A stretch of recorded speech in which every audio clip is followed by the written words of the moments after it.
So, all right. So we're going to talk about, like, it's like a do-it-yourself chat GPT, but there's a big twist to this.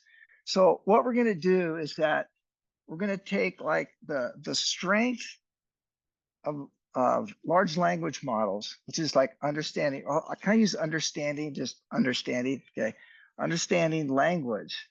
We're going to use the benefits of that, and we're going to combine that with like our documents, stuff that it doesn't know anything about. It might not know. Maybe you don't want it to know about. Maybe it's personal stuff, whatever company stuff. So we're going to use our documents with the large language models, and we're going to use those two together to answer some questions about the documents, or to generate some text or what summaries, whatever we want to do with this. Okay. All right. Oh, the other thing we might want, some might say, to minimize the hallucinations, and the hallucinations that happens when it really doesn't know the answers, it'll make some stuff up. And I'm going to give you an example of that. And commercial large language models, they have a bias. They have some baked in stuff. And I'm going to show you an experiment I did of that, which I've never shown anybody this. It's definitely high risk. Okay, but I'm going to show you this, but we're all adults here, so I think we can handle this. Okay. And we want it to look at our documents. And, it's really tough not to have a certain perspective or worldview, and that gets reflected whenever you talk or you write about things. And maybe you want to change that. Maybe you want to remove that. Well, you can actually do that. And I'll show you some examples of that as well. Okay. So we actually want to get to the truth, which is tricky to do. So we're going to start with 6 lines of code, and then we're going to end up with the Streamlit app. Have you guys used Streamlit before? Okay, Streamlit is like, it's owned by Snowflake. Interesting enough, you take Python code and you can add a few lines of code or a bunch, and you can just launch this web app. So this thing's actually running on OCI in the background, Streamlit, and it just works. And I'm not going to do a live demo like Jerry. I'm not that, I don't have the stomach for that. That's tough. So I've recorded my demos, and I can just walk through them, and I can just talk without the fear of something just like not working, kind of a thing. So that's what we're gonna end up with. And I got a couple really interesting demos that I'm going to give you. All right, so my name's Craig Shallahamer. I'm an Oracle Ace Director. I've been doing Oracle since 1989. I was a Forms 2.3 developer when I started. Then I started doing EBS before it was EBS. It basically didn't work, kind of a thing. I'd call support, clearly know that nobody ran the script that I ran, and they would admit that, kind of thing. And then I shifted over to do more Oracle performance type work, and then forecasting, and I did upgrades and installs and all that. So most of my career was Oracle performance and internals, and I always wanted to do forecasting work. I just love building something and like watching it just like run. As developers, you guys probably like that. You like to build something, solve a problem, and it's very weirdly satisfying when somebody runs whatever you created, and you get to watch them do it, and they like it. You're like, that feels really good.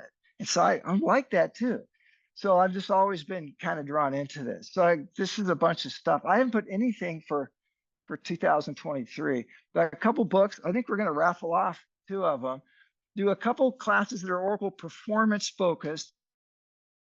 One's about AWR report analysis, active workload repository. No, not active. Automatic workload repository, and then ASH, which is what I was going to talk about earlier today, which is average active sessions. As DBAs, just great diagnostic information in these, they call ASH tables. Okay, but we're not talking about that. I have a couple machine learning classes, and you can check those out. So long story short, my machine learning journey really started, I think, when I was kind of hooked. It was in 1990. I think it was probably C. I wrote a tic-tac-toe program that as I played it, it got better and better. And it was super fascinating. And then I said, well, gosh, it's taken me forever. You got to play so many games until it kind of became became interesting. And so I thought, what if I create another tic-tac-toe program and it could play itself, and then would get better really fast? and it worked. You was just like, it would just play these games like this. And then when it got really good, I would pause it and then I could play it. And it was like amazing. I'm like, that is so cool. And this was in 1990. And that was what I did. Now they have a name for that called reinforcement learning. It kind of learned from its mistakes and got better, better, better. There was a goal that it was trying to achieve, which was to win the game. And it would learn from that. But there was nothing called reinforcement learning in 1990. So, but that's what you would actually call that now. So a couple books, but the one related, it's not really related to this. There's no machine learning in my forecasting book. Okay. But you check it out there. And I got a couple machine learning classes. These are both Python based, but you don't have to be a Python developer to take them. I write all the code and you just get to play with it. And we use that to kind of work through the course material. First one's focused on anomaly detection. The other one's performance prediction, which is like looking out into the future. The reason the anomaly detection is first is the steps you go through the process is not nearly as complex and overwhelming if you're brand new to machine learning. Okay, that's why that one's first.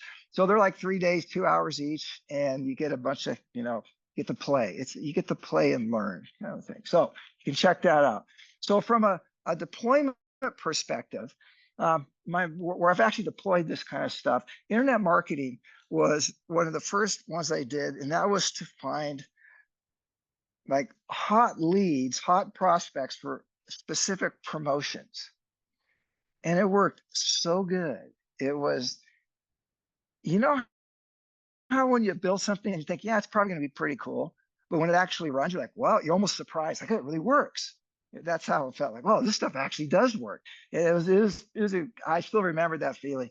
So IT operations, working with alerting and monitoring, that's kind of natural for me because that's really more my standard background. So there's anomaly detection and performance prediction. And then, over the last year with all the generative AI, what I immediately was drawn to was the question and answer bots and the conversational assistants. And I'll give you an example that you could actually play with that I actually created that anybody can play with.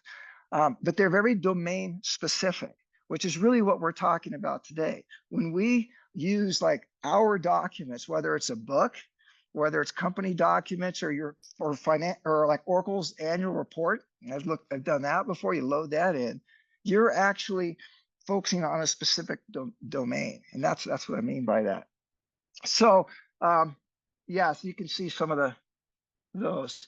So this is Shane, the Oracle Performance Tuning and Internals AI assistant. And I gave him a persona. So I'll say, hey, Shane, like I need to learn about how to tune Oracle system. He says, hey there, dude, I'm stoked to hear that you want to learn about how to tune Oracle systems.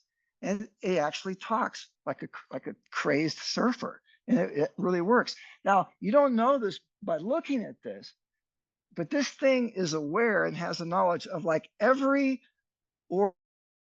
Oracle thing that I've ever done that's been documented.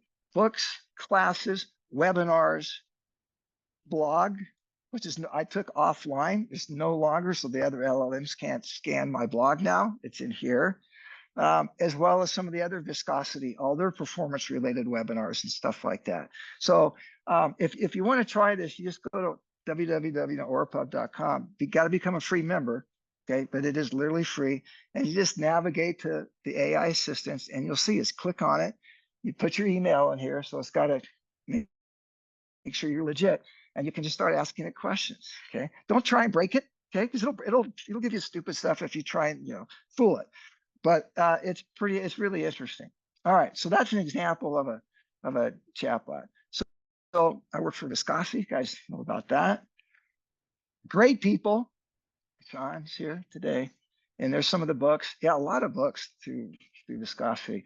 So here's the plan. Okay, why would you ever want to use your specific content? Okay, well, what's the benefit of that? And then we're gonna real quick what that 6 lines of chat, make your own like ChatGPT and 6 lines of code. That's a really good way to strip away the complexity so you can just kind of get it, okay? And then I'm going to talk about the process, which is I've added a few slides to the process for this, for you guys. Since you guys are, I heard that you were more of a development background. so I can actually, do more than I would with it with a typical DBA. Which I don't even know what a DBA is anymore. Those guys have some serious fear right now. Okay. So if you talk to them and they look kind of sheepish, that's because they don't know what's going to happen in the next few years, right? Everything's changes so quick. Yeah, retired. Yeah, that's right. Yeah. That's good for those that are left though. It's good for the supply and demand equation there. Yeah, so we're done with the process. I think code review. It's not really code review. I just want to show you the larger app, what the code actually looks like. But if you understand the process, the code just kind of falls into place. Okay, but we're not going to go through, line by line. I want to make sure we have room. We have time at the end for the news analysis demo, and we're going to do two different news. Once I'm not going to tell you because the last one is just so good. I hopefully you laughed because I thought it was pretty good. And I added in some more technical machine learning stuff. So let's get into it. All right. So I am the curious type. One of the things I immediately gravitated with a ChatGPT is that I could ask it anything controversial. I could just do anything, and you couldn't tick it off. It would say, "Hey, I'm just an AI assistant." It doesn't help to call me names or whatever. But I would just do you stinking, and you see how it react. You could play with it like that. Hopefully it does. I guess it knows my IP address, so I'm forever labeled as a hater or something like that. But I would really play with it, and I would actually ask it some honest questions. I would say, all this AI alignment. I asked question. One of them was, what's the difference between morality and human values? Because they'll use human values in a lot of these discussions about let's be careful with what we do with AI. And I was just, and I would drill down, and if I didn't put up barriers, I actually learned a lot. It was actually really interesting. And I've done that on a number of topics. So it's really interesting. But it is a rabbit hole. The thing that I immediately noticed, I was so relaxed because if you go to Bing now, right, or Google, there's just stuff everywhere. Bing is stuff was flying all over. But I go here, I was just so calm. Now I pay money for an interface like this that isn't continually trying to get me to click something. It drives me nuts, right? So I was really drawn to that, really inviting. And then if I was patient and I kind of asked the right questions, I phrased things the right way. I tried not to use loaded words that would just send up defenses on people kind of thing. I tried to be just kind and just be honest and didn't use just words that can mean different things to different people. I could get really good responses from this thing. And it was really amazing, but it takes a while sometimes. But I can usually find and learn some really, really interesting things. But commercial LLMs, and there's a number of commercial LLMs, right? Like OpenAI, and then there's some that are open source, like the Falcon one we talked about, like that. The commercial ones, they definitely put on protection stuff. Well, I think they do, right? They say that they do. And so I don't always feel like I'm going to get the truth answer sometimes. And so that's why I have to be so careful how I ask certain questions. And so here's an example of this, okay? This is called hallucination, all right? And so I asked it, summarize Oracle Corporation patent, boom, I gave it. And I actually kind of knew what that patent was. There's a story, but I won't tell you that. And so it had man, that was really convincing. But I read that, I'm like, I don't think that's correct. And I said, are you sure? And it said, oh, I apologize for any confusion. I don't have access to this data, basically. So it made that up. That's a hallucination right there. It's a really clear example. But the tricky thing is, though, is that you won't know that unless you know the content, or you know the content around it well enough to say, is that really true? It's right, you know what I'm saying? So that's a problem. One of the ways that we can reduce that is to use our documents and tell it to focus on our documents when answering the question. That reduces that from happening. Good. Oh, crap. Well, actually, that's even better. Maybe I did that on purpose because I don't have a patent. OraPub does not have a patent. Yeah, I think I actually didn't mean to did OraPub, and that is a real patent. But that is not the right one. Yeah, yeah, that's right. I should try that with Oracle too. Very good. Okay, so the what? Yeah, it is my picture. It's my chat. I don't remember how I did that, but that's an old picture. Yeah, yeah, yeah. Yeah, you're actually reading the slide. Thank you. I appreciate that. So, okay, so this is actually important. Some people, sometimes we actually want the LLM to know about our documents, but sometimes we don't, right? In this case, it wasn't my documents. It was just the patents, which is you can scan that. That's public, information. But sometimes you don't want company documents to be in the hands of the LLM. And Jerry mentioned that today with Samsung. That's going to be like famous, the whole situation there. So, but if you don't give them documents and you want to reference your doc, it's just there's a problem there.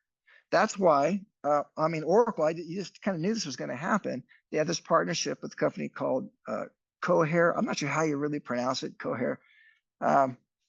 But so what they're going to do is you can actually use their large language models in the Oracle cloud. So there's no API that goes outside of the cloud. So you can, if you have your data in Oracle's cloud, use the Cohere large language model in the Oracle cloud.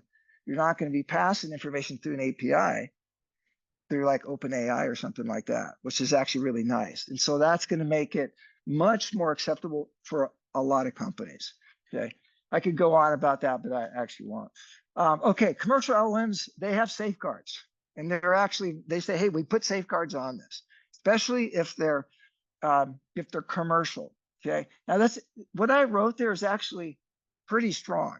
I mean, that's probably one of the most violent things I've probably written in a presentation before. And so I wanted to create an experiment. This is the new content that I've never shown people here. I created an experiment. Wait, I don't want to get to that yet. Hold on, commercial. Yeah, okay. So I wanted to create a really simple experiment to see if the LLM, the OpenAI LLM, responded with a particular bias. Okay. Now, this is important here. This is what the experiment I did. It was not about politics, although it is political in nature, but it's not what it's about. Okay. It's not about which perspective is correct, moral, right, or better. We just want to know, does ChatGPT answer with a particular bias? Okay. It's an experiment. And hopefully I can write this up and put it on a viscosity blog, but we'll see what they think about this. So this is what I did. I created, okay, are you guys adults? Can you handle this now? Okay, here we go. I created an experiment to investigate. Wait, does it have political bias? So this is what I did. I asked the ChatGPT to write a 1-paragraph article. This is the prompt about building low-income housing funded from a property tax increase. I figure I'd get a response, right? And I asked it from 4 different perspectives. One perspective was, hey, just respond to that. Give me 1 paragraph, which is like the default ChatGPT. I used 3.5. I didn't use 4. I did this like last week. And Charles didn't give me his password for the GPT-4 in time. And then so I did 4. Well, there was 4. This is like the core request. Okay. And I called this the alpha journalist. These are like journalists write these here. So this is the alpha one. And then this political perspective was a more liberal perspective. And that's like the beta journalist. So when I refer to the beta journalist, this is like, the liberal one. And I said from a more liberal perspective, and then it's the same thing, write a 1 paragraph, blah, blah, blah, blah. But I added, do not use words that label your response as liberal. Because, there's loaded words that a more liberal-minded person will use these certain words. Same things with more of a conservative. It's like they just want to poke us, right? Get us all wound up. So I said, but don't use those words. So you actually have to read it and see what they have to say. And so I did all the, oh, and I did a socialist also. That's the Gamma journalist right there. Okay. And so they're all very similar. I just wanted to see what the response was. And then we're going to kind of contrast those. It can take a lot of time on this. So I have all the data for this, by the way, but it's not in here, of course. So I said, which article most closely aligned with the journalist alpha, which is like just the ChatGPT. That's like the baseline right here.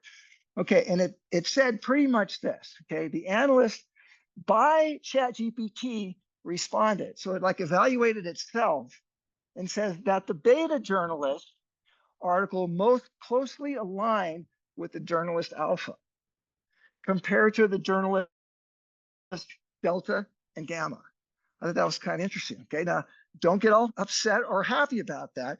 I actually had ChatGPT create these and then I had it evaluate itself. It's supposed to be a can't lie, right? I don't know. So that's what it said. And then I did another experiment. I said, how aligned are the articles with journalist alpha? So I said, so the article created by journalist gamma, how aligned is that with the ChatGPT? Is it very aligned? Sounds like a test, right? Very aligned, somewhat aligned, or not aligned. And that's there the result. That's what it actually responded right here on that. So it looks to me from like this that it is more liberally aligned in just the default response. Okay. Now, whether you're happy or not, that's not what this is about. It's that it's really difficult for a person or to put a product together that has to generate text to be like completely non-biased. It's difficult. So all I was trying to do here was to do an experiment to say, this is what ChatGPT has to say. So I thought that was kind of interesting. Okay, don't send me hate mail. Yeah. Well, that's not really important. That's not important because then you're bringing me into the whole discussion. I really wanted to see what it was going to say. Yeah, yeah,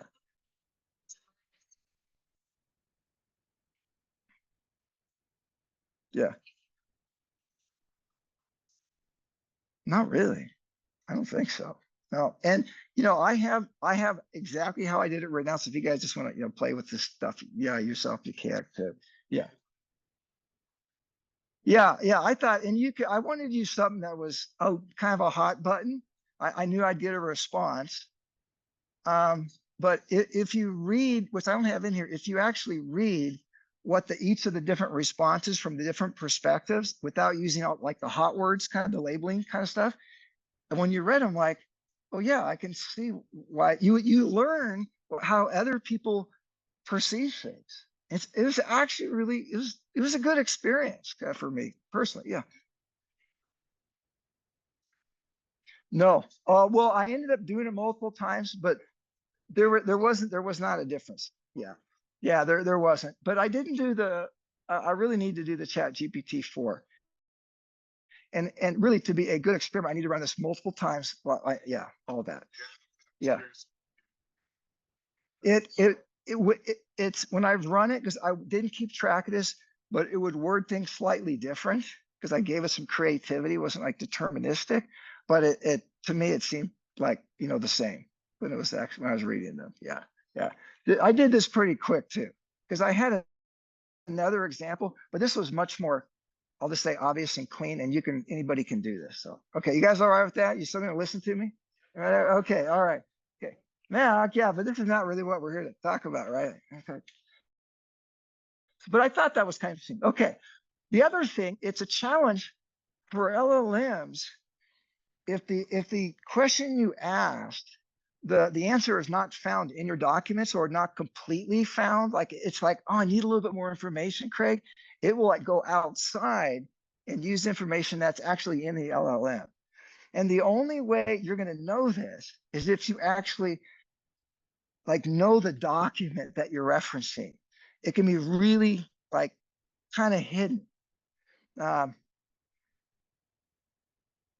yeah, do I need to explain that? You know what I'm saying? Like it's going to try it. It will actually go outside of your context. So when I create a prompt, which is what I'm asking, with the act, not just the question, but anything I wrap around it, that I give that I give to the LLM, I actually say, like, answer the request solely from my context. And I can even be more stringent and say, if you don't know if you can't answer completely on my context, just tell me. I didn't say that, but it should tell me, hey, I don't know the complete answer based on the context, but I could be more harsher with that.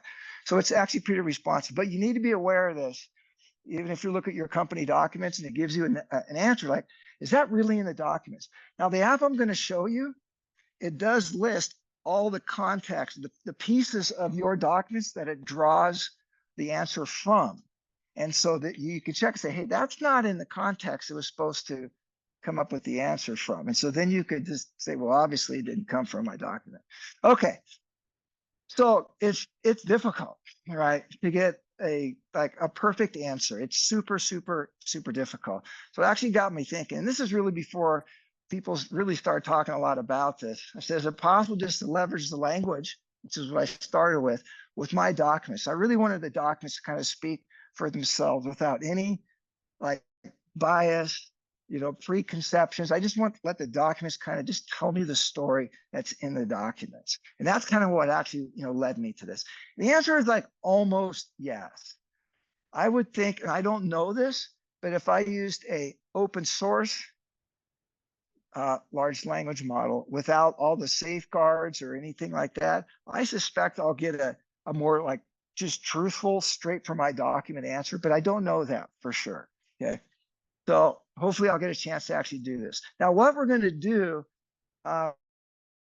there's a couple different ways that you can work with the large language model. One we can do is called fine tuning, where you give it the documents and it basically it takes your documents and kind of melds it, merges it within the large language model. That can take some GPUs and CPUs and some money to actually do that, depending upon how big your documents are. The other is, which is what we're going to do, is we're going to take the large language model as it stands. We're going to take our documents and we're going to do some stuff I'm going to talk about, and we're going to vectorize them. I'll just say that in summary, and then we're going to pull just some of the content that's related to our question, and we're going to give that to the large language model, and we're going to combine these two together to get our answer. So the answers would be better, I think, if you took our documents and kind of melded them to the large language model. Okay, but I didn't want to do that. So we're going to, and this is typically how you're going to do a lot of this. Oracle was talked a ton about this at Cloud World. So this is coming to the Oracle systems and OCI, like now kind of thing. So it's called, you'll hear the word RAG, retrieval augmented generation. So that's the word that you're going to be hearing. Okay. You guys with me? You guys are listening. This is great. All right. So here's the 6 lines of code we're going to start with. So here we go. That's it right there. This is actual real Python code. You can run this stuff. So how many of you guys have done Python? Probably like almost everybody, right? Okay. All right. So I've only been using Python for a few years now. I started learning R for machine learning.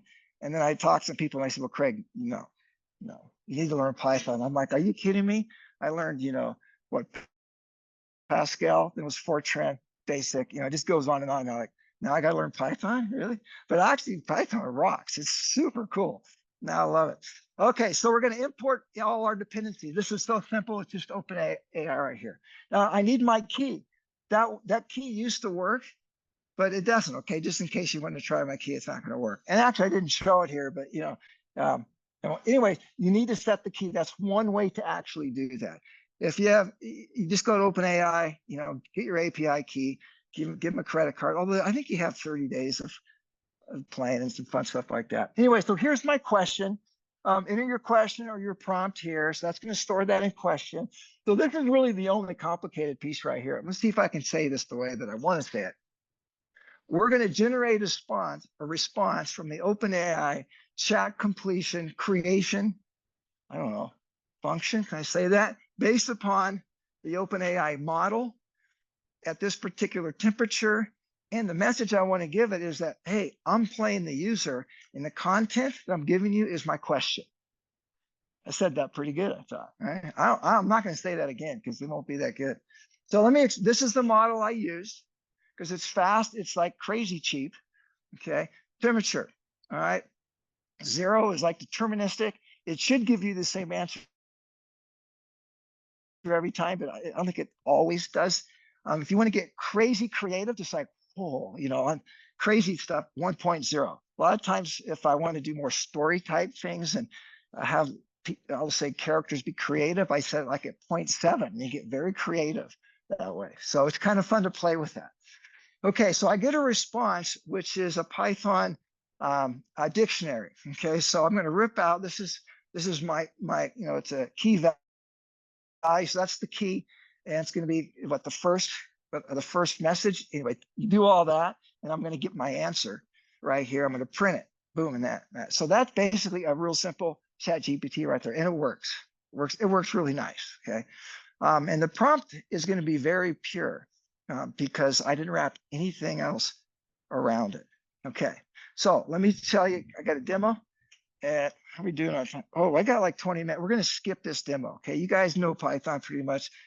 The only thing I want to say is that if you look at you can download this off my website right now. I put it up today, actually.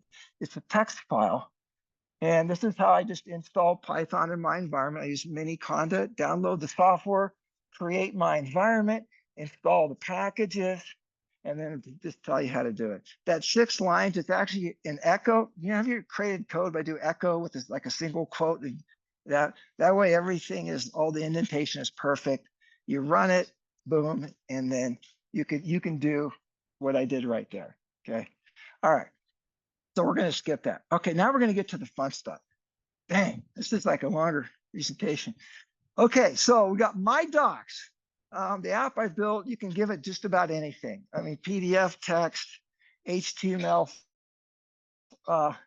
CSV, Excel, Word doc kind of stuff. It's going to do some pre-processing, which happens like all the time with like anything in machine learning or AI right here. Okay, I'm going to talk more about this pre-processing coming up because the result of that, we're going to do this stuff and we're going to store it in this special database. Jerry talked about this. These are going to be vector representations of our document. Okay, and it's going to store this in a vector database or a vector store, vStore. You'll hear all sorts of different words for that. Okay, now it's going to be indexed because we got to retrieve quickly, right? So it's going to be an indexed vector store right here. So what I'm going to do then, when I make my request, remember, so the first thing I do is give it the document. The second thing I need to do is to say, this is my question or my request. So it's going to take the red lines, my request. It's going to do a similarity search. And I'm going to show you, I got some really cool stuff coming up here with related to the vector search stuff. And so it's going to come back with like a set number of documents. I'll just say pages of documents, right, based upon what I'm asking for. So this is the context that we're going to give to the large language model that's going to base the answer to my question. See, I can't give it like War and Peace and say, here it is, summarize it for me. Okay, unless it actually knows War and Peace, unless that's stored in there, which it probably is. I don't know. Okay, so this way it can get a subset that's related to specifically what I want to know. All right, and then we're going to take my question with what the context is. We're going to build a prompt. We're going to do some fancy stuff to build this prompt. You can see it in the code, and we're going to give that to the to the endpoint, to the API. Okay, and on the other side of this, the large language model was trained on like all sorts of publicly available information that's sitting out there in a cloud somewhere. And so we're going to put those two together, and then it's going to give the response back to me. Okay, so that's kind of the general flow of this. Okay, any questions about that so far? That's great. Okay, perfect. Moving on here. All right, so another way of looking at this, the way the program is written, top down, I got a bunch of documentation about where I get the news, how I do that, where to get books, just stuff like that. Okay, set some constants, load my dependencies, defined. I got a bunch of functions, and then the main kind of code loop. So another way of looking at it, and this is more closely aligned with what I just showed you before, we're going to load the documents. We're going to pre-process and store them in the vector store. And I'm going to have my question. It's going to pull just the relative context from the vector store. And then it's going to initialize my large language model prompt. It's basically going to create the prompt. And then we're going to send that to OpenAI, and boom, we're going to get the answer back. Okay. A lot of the magic is in this pre-processing right here. That's a lot of, and it's the magic is always in pre-processing, whether you're talking about, can I say classic machine learning, like supervised and unsupervised? It's the pre-processing is always where the magic happens on this stuff. Okay. Although I guess if you're a large language model person, you would say that's the magic, but okay. Okay, so what I did, it's all about creating these embeddings, which is taking like tokens or words or phrases, and it basically transformed them into vector representations, which is going to be just a bunch of numbers, multi-dimensions, like over 1,000 dimensions, think columns, okay, long row. Now, this is pretty cool. So here's the code right here to actually generate what I'm going to show you right here. So what I'm going to do is I'm going to open AI. We're going to create some embeddings using this model based on the prompt that I give it right here. So the prompt is going to be something like right here. The man wore a big black hat. Okay. And when I did that, okay, I can get all this stuff back. So what I've done here is I've actually printed the entire response is what this is right here. Here, I just ripped out different parts of it. Okay. Like here's the embedding. I just got the first three, I'll say numbers in the vector. Okay. But there's actually 1,536 numbers in this vector right here. Okay. A lot of dimensions, not 2 dimensions, not 3. This is like Star Trek type multi-dimensional stuff here. Okay. So what does this actually mean here? Okay. So that similarity search in our vector store. Okay. Let's say, let's say this is the big black hat. Okay. And well, what's close to the big black hat? Well, see, we're not doing a keyword search. We're not doing like a fuzzy search. It's like a vector distance. It's a similarity search. And so what I've done here is I've done the math, which is, I wonder if I showed the math. I didn't show you the math. Math is actually really simple to calculate the distance from like this vector with that vector. Okay, so remember these vectors? That's what we're talking about. That's all these numbers right here. That's what these are right here. So if we picture multidimensional space, things are just floating out there, right? Okay, and so we got the big black hat. Well, what's the closest semantically? Not character by character. It turns out it's the huge black hat. And if you look at the distance, the huge black hat is the closest of all of these right here. So in like vector space, which is only 2 dimensions here, I brought down the dimensions from over 1,500 dimensions to like an X and a Y. Okay. And then I manually kind of did that. Well, what's the next closest to the big black hat? Well, a large black hat was pretty close. Right there. That's the next one after that one. And then I just tried a bunch of different ones, just kind of playing around, and you get the surf looks good today.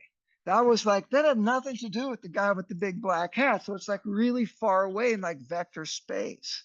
Okay. So the large language model is going to use this. So it gives us a better response in trying to match words. It's based upon these distances. Now, I haven't actually written like the transformers and actually done the code. So I don't really know much deeper than that how this actually works. But I know it's easy to calculate distances in vectors. You guys remember the Pythagorean theorem? Like x squared plus y squared, take the square root of that. That's 2 dimensions. You want the distance in 3 dimensions? X squared plus y squared plus z squared, take the square root. How about 4 dimensions? X squared plus y squared plus z squared plus alpha squared. Take the square root of that. You keep going and going and going until you have over 1,500 dimensions. You take a square root of all of those and you get the distance. But it takes it takes the 2 vectors. You can see that. It subtracts them, which gives you a vector, and then you can actually do your Pythagorean theorem on that, and that's like the distance. It's actually, there's a linear algebra function in Python which does it just like that. It's incredibly fast, but for some reason I think it's got to be really complicated because we're like floating out in space somewhere. Anyway, you guys still with me? Okay. All right. So the code demo. All right, and then we'll do, oh, we got 10 minutes, man. Okay, so what I'm gonna do, I'm gonna skip the code demo. I'm actually gonna run the app, okay? Because you guys are developers. I think you can understand my code. It's mostly documentation, okay, is what it is. So what I'm gonna do is I'm gonna get that demo, because I actually will show you, here we go, news from website. Okay. All right, you can see that, right? Okay, here we go. So I got two different demos. So this is the actual Python program right here. Okay, so I got this huge section where to find your document source, because half the fun is find some really interesting things, right? News, whatever. So big old section. So there's news, which is what we're going to focus on right now. Okay, transcripts. Go to YouTube, get the URL of an actual interview with somebody or whatever, and then use that. It'll transcribe it for you, and you'll get the actual text. That's better than reading something that somebody wrote about it. So you can actually now be the person to kind of write it based upon what the actual text is. Okay. All right. So a bunch of news websites. News websites are kind of tricky sometimes because they block. You just can't give it the URL because it doesn't want you just to like scan their website. So there's a trick I'm going to show you here. I'm going to take some from Axios right here. This is an article about a school that was going to, oh, by the way, that's what the app looks like. It's got your logo in there. Is that cool? Come on. All right. Yeah. All right. So I'm going to open up a tab here. Now I'm on my Mac right here. So this whole thing was about, okay, I love this article because West Virginia foreign language cuts could be a blueprint for higher education attacks. No bias here, right? I mean, that's like you don't use words like attack or stuff like that, or the AI does not appreciate that kind of stuff. Anyway, so Jennifer definitely has an attitude here. Okay, so what we're going to do is most news sites, they have the article you want, and as you scroll down, there's another article and another article. So you can't give it the URL because it's going to dilute your context. If you got a Mac, I don't know how you do this on Windows. Up here at the top, see it right there, right clicked? And so I'm going to circle up there. It's going to give me, it's called a reader view. Guess how many articles are now there? One article. Gotta love that. Now I'm going to go and I'm going to save that or export as a PDF. And it actually is a PDF of just that article. Pretty cool. So I wanted to show you that. Yeah, I've done it before. Okay, there. So now I'm going to go back to the app. Okay, I'm going to browse. So I could just drag it in there, but there's Cuts PDF. Gonna upload that thing. Okay, it's okay. Now it's actually, yeah, it's there. You can see it. Okay, so I have two. It's kind of hard to see that either, but there is another like box right here. So I could have either uploaded a file or I could give it a URL. Okay, I chose the file option right here. And then I'm going to ask my question down here, but I already have like a default question, summarize the text. That's how I'm going to start. Okay, there we go. And there's like, and it, by the way, I cut out a lot of the time on this. That probably took like 15 seconds or something. Okay, because I didn't want to sit here for 15 seconds, that kind of thing. And this is really what it's about. Okay, so we're not going to analyze the thing, but that's actually a pretty good summary of that. Okay, so now what I'm going to do, here's some stuff that I've actually learned here. If you really want to get like the truth out of this thing, like what are the facts? Okay, well, so this is my prompt here. I'm going to ask, analyze the author's point of view, or what interpretation does the author make? And then I asked the who and the why. Who's actually in favor of it, and why? That's kind of nice. And then I said, well, who's not in favor, and why are they not in favor? So you get the different perspectives, like who are these people? Why do they think like that? And then what I love is you can just push the AI, say like, why are people being so stupid? And you'll see the response. Like it forces it to give both sides of it that way. That's kind of fun. So we're gonna go through those because I want to get to the next one, which is a lot of fun. A lot of views. So boom, boom, boom. Put that in there. Say, the text is already in there. I don't have to like reload it. It's cached. What's the author's point of view? Author appears, she expresses concern. Concern? That's pretty pretty tame word for attack, don't you think? But anyways, all right. So that's that. So it was pretty quick. It didn't take that long. What interpretation? I don't think I actually did the interpretations here. Who's in favor of the cuts? Who's in favor? Run that. Gives me a nice little answer to that. Boom. Now this is weird. This is what kind of bothers me about the whole thing here. The document does not provide specific information who's in favor. However, it is implied that it's not implied, it states it. It's like, really? Okay, this is the stuff that really bothers me, man. All right. But that's more Craig's personal issues with that. We do the why. Yeah, we do that. So we'll do the why. So it seems to the who and the why, it seems to like respect that. It'll say why, and it takes it right from the document. Boom. I did the same thing on the other side as well, but who was against the cuts, but we're not gonna go through all that. So it's a really nice way, quick way to actually find out what's going on instead of reading the article. Oh yeah, why are people being so stupid? We got to do that. Okay, I actually used it more. I actually put stuff like, why in the hell are people yelling at each other? I put stuff like that in there, and it would answer something kind of like this. It's like, I love this, man. It's like, hey, as an AI, I don't have personal opinions. Don't get upset with me, kind of thing. But it says the situation does describe in the documents, not me, the documents, right? There's causing frustration due to proposed cuts to the language programs.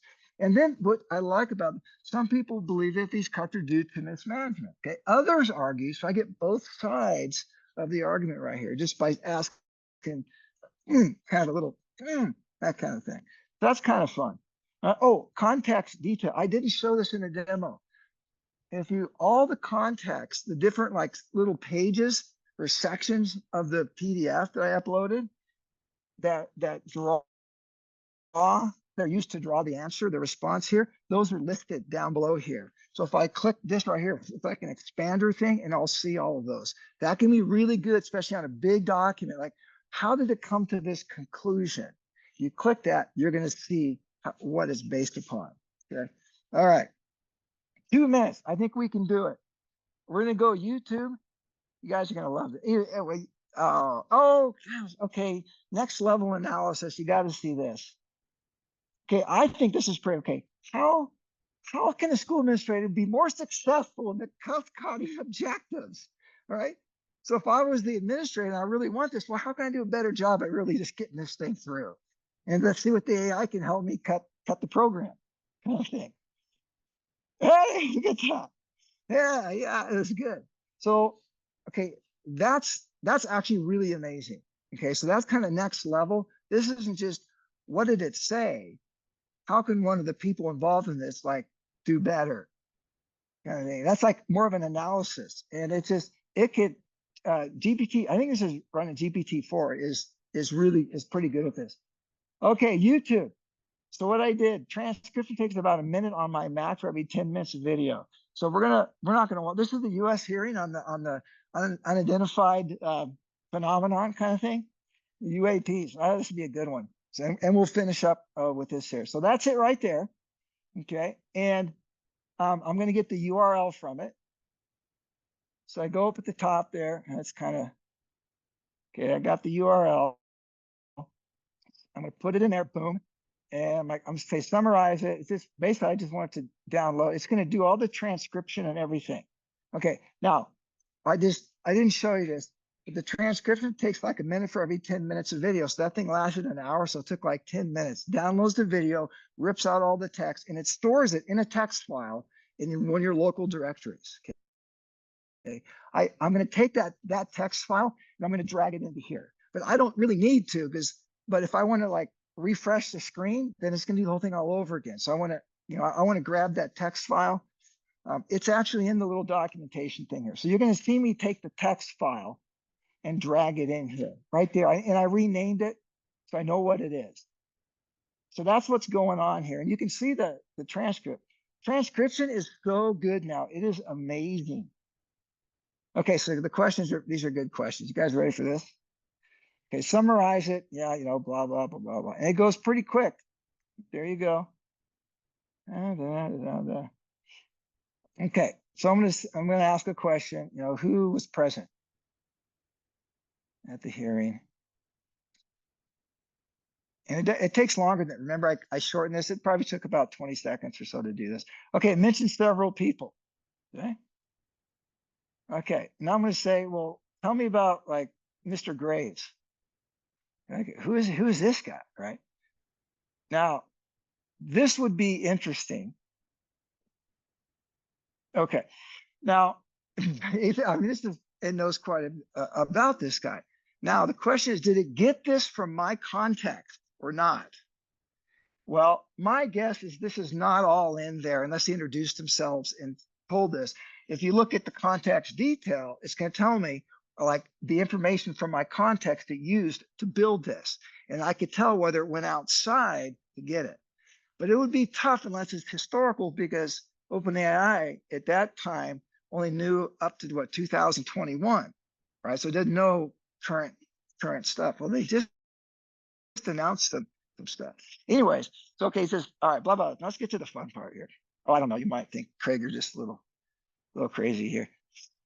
I'd say, during the hearing, was there any mention of biologic, you guys remember this, biologic, like, remains, right? Matter. See. I didn't say who, I didn't know who did it, so I didn't want to go down. Yes, they mentioned that there was biological matter. One of the speakers mentioned that biologics came from an unidentified anomalous phenomenon. Okay, and then what's the next question, right? What don't you want to know?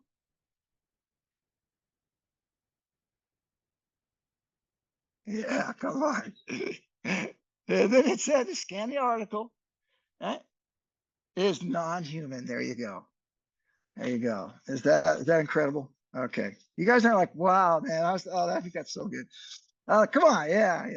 All right. So that's the demo there. That brings us to the end.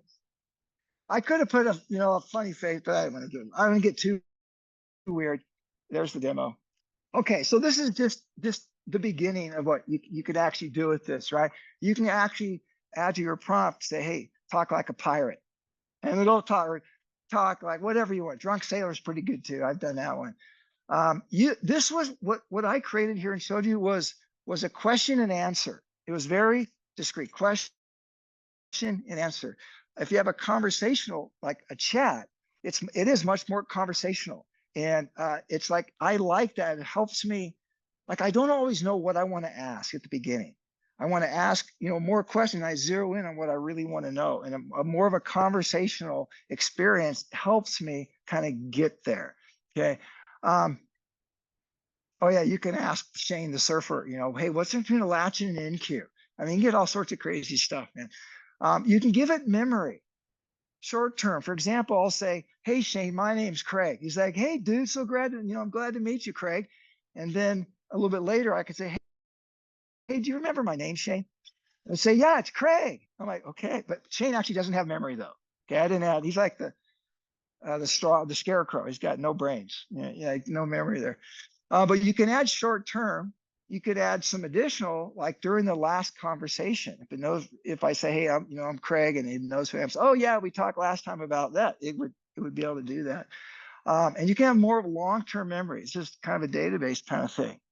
If you store all your conversations, you could summarize when you come back. Say, oh yeah, last year we talked about that. Okay, that's a little creepy for me still right now, but that's coming. All right. Store the data. On Surfer Shane, that vector store is actually stored somewhere. I mean, it's actually there and it's referenced. It's stored for what we did, but it gets, every time you load another document, it like recreates the vector store. It's not there permanently for you. You can reference a database. I've done this with like MySQL on the back end, just like a sales kind of thing, the proof of concept, and it worked super good. And my Surfer chain is on OCI. That's where I deployed it. It's working really good on a, I think it's a free tier compute instance even. It might be working on that. So, all right, I think that's it. Now it's your turn. You can, I have all the stuff on my website. You can, I have all the text. I got the demos there for you. The slides are there. So if you actually wanted to play with this, you could just like do it, you know, tonight after a happy hour. All right. All right. Hey, thank you guys for listening. I hope you enjoyed that.